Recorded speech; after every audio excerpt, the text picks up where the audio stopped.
Okay, good morning class. For today, our lesson is about the rational function, and I'm going to cover two things about the rational function. First is the definition, and of course, how we're going to identify a rational function. Second is how we'll be able to determine or find out the domain of a rational function. So first, let me try to explain to you what rational function is and identify if a given function is rational or not. Okay? So let's go to the definition of rational function. So according to the definition, it is a function in the form of p over q.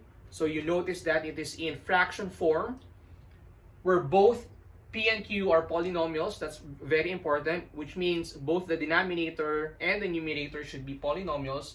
That's the first condition. Second condition is that in which the denominator has a degree of at least 1, which means that there should be a variable in the denominator. And third, and the most important thing, is that your q or our q, which is the denominator, cannot be equal to 0. Because if the denominator is 0, that will make the function undefined. Okay?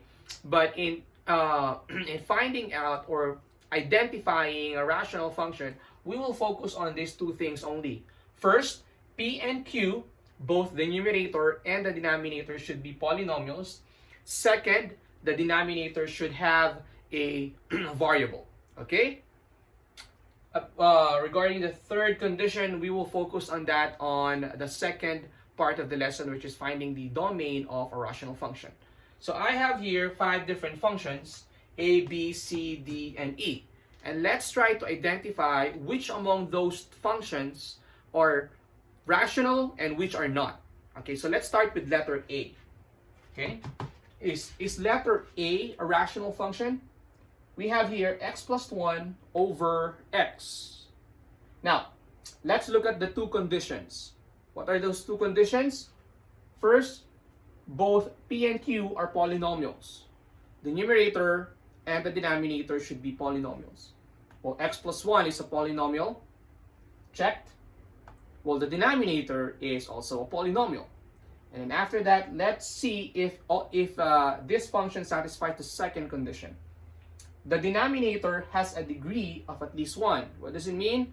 I told you a while ago that it means that the denominator should have a variable. Here, we have here a variable which is x. So therefore, our letter A is a rational function.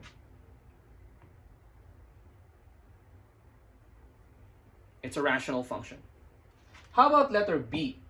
Okay, let's check first the first condition. Both p and q are polynomials.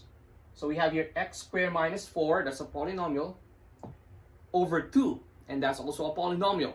Okay, so for the first condition, it satisfies the condition. How about the second one? The denominator has a degree of at least 1. Again, what does it mean? It means that the denominator, or in the denominator, there should be a variable. Here, there's no variable in the denominator. It's just a constant number, 2. So therefore, letter B is not a rational function.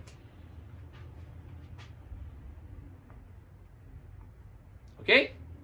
Let's try to check letter C. Okay? Again, for a function to be rational, it must satisfy two conditions. P and Q are both polynomials. Second is that the denominator should have a variable.